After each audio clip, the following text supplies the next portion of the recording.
com muita alegria que recebemos você aqui no Cevisa, Centro de Vida Saudável Adventista, esse lugar maravilhoso que tem ajudado tantas pessoas a encontrarem seu rumo na saúde, não é? Os remédios da natureza.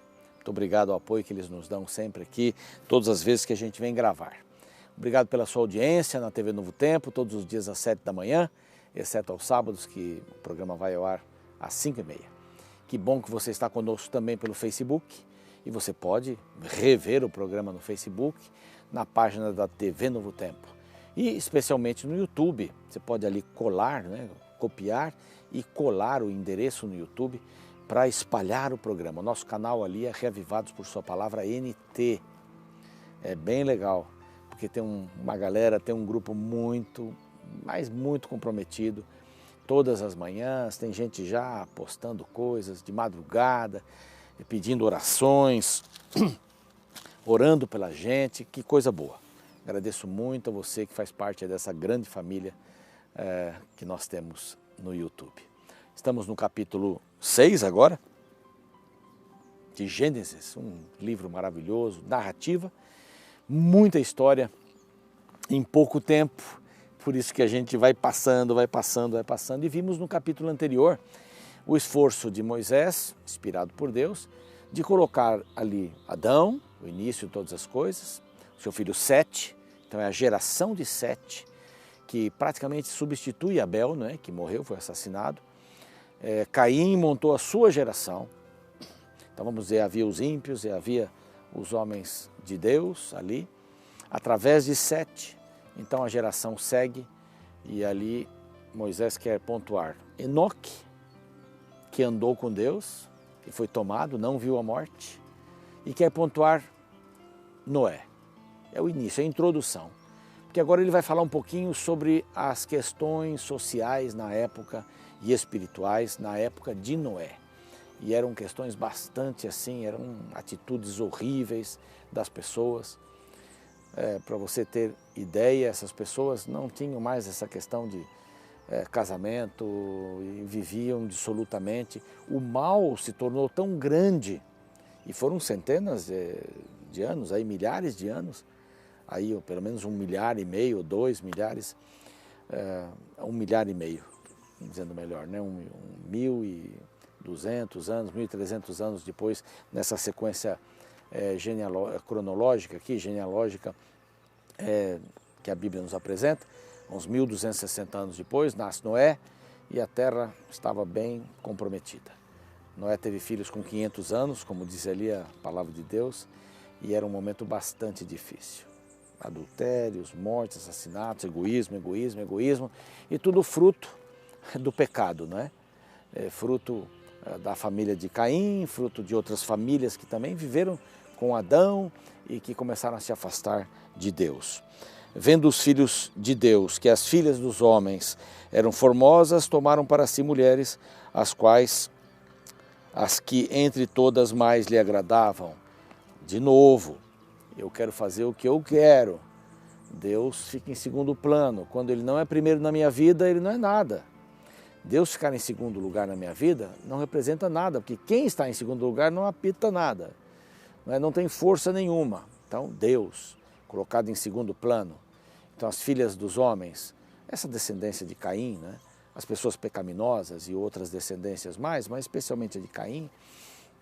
Sete fazia parte da outra descendência, daqueles que estavam seguindo os caminhos de Deus, daqueles que levavam um cordeiro como oferenda para Deus, um cordeiro para substituir os seus pecados, né? O cordeiro de Deus, simbolizando o Cristo, o cordeiro de Deus.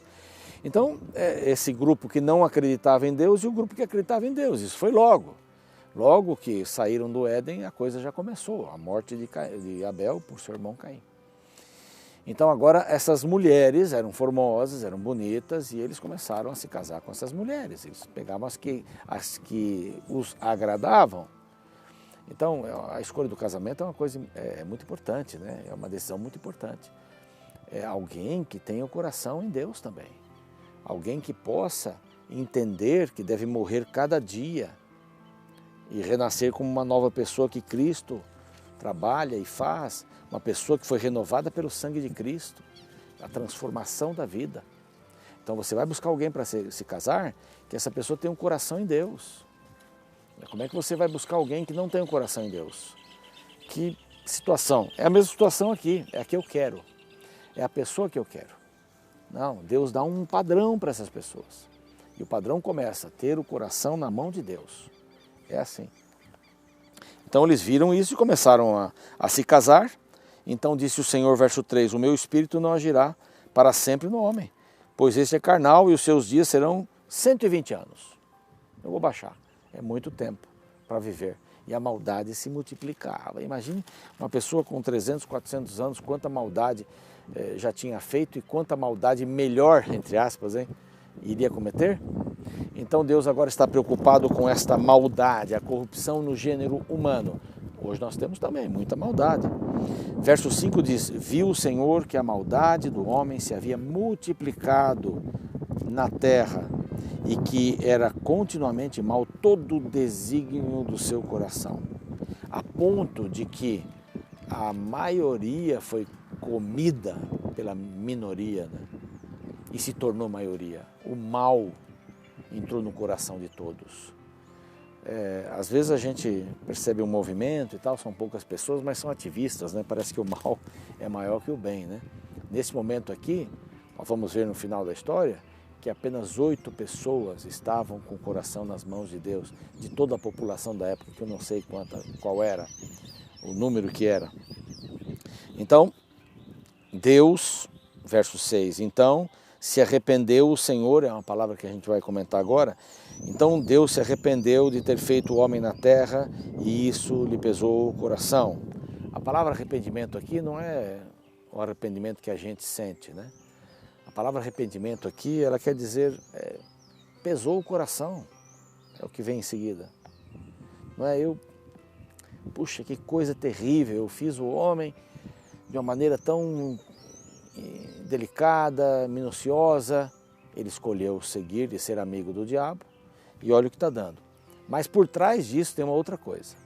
Por trás disso, o governo que Satanás estava querendo implantar, desde o céu, estava sendo mostrado que tipo de governo seria.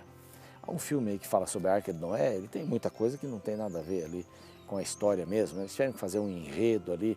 Mas você pega os homens maus, aqueles homens maus eram homens maus. E eram maus. Esse é mais ou menos um modelo do que havia naquela época.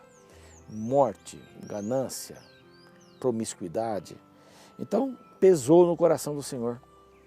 E disse o Senhor, farei desaparecer, vou varrer da face da terra o homem que criei, e o homem, o animal, os répteis, aves, porque me arrependo, não é? Me pesa o coração pelo que está acontecendo. Porém, Noé achou graça diante de Deus. Por que ele achou graça? Porque ele andava com Deus também, Noé andava com Deus. E por isso ele achou graça diante dos olhos de Deus. Deus viu que ali estava um coração que tinha a intenção de andar conforme a vontade de Deus. E agora vamos ver aqui as características no verso 9. E eis a história de Noé. Noé era homem justo, mesmo vivendo numa época de corrupção. Existe um lírio que nasce no pântano, e ele nasce branquinho, né?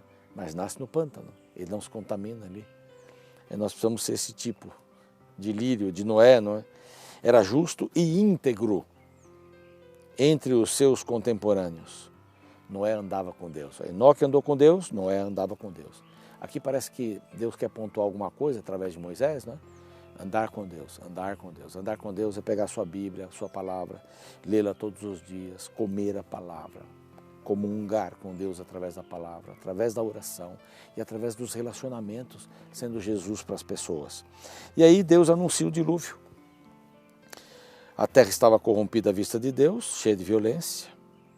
Resolvi dar cabo, verso 13, toda a carne.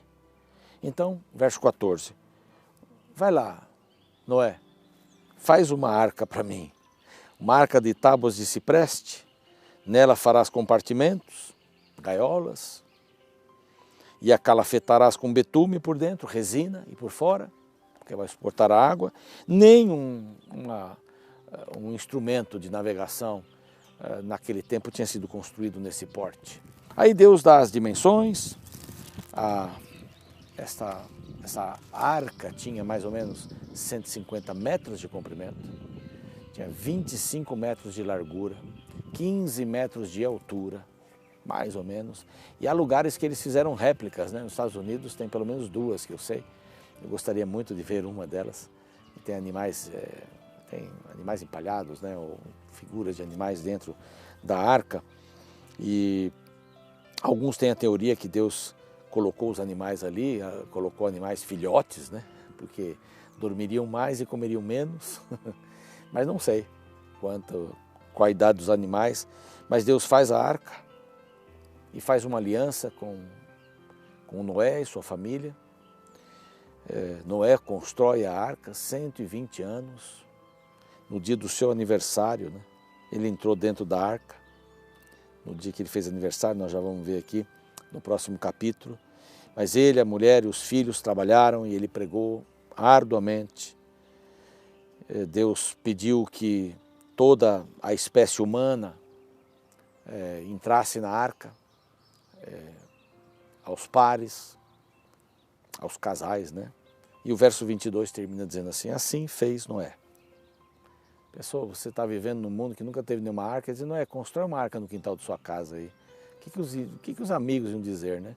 Foi muito zombado, claro, mas ele fez a vontade de Deus. Entre fazer a vontade de Deus e não fazê-la, ele fez. Fez tudo o que Deus lhe ordenara. E agora nós vamos entrar no próximo capítulo, que vai descrever como é que foi essa questão do dilúvio, a água que chegou. Muito importante isso, né?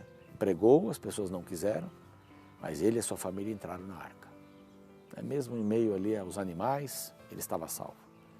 Então Deus tem uma arca para você e para mim também, não é? Que é o seu coração.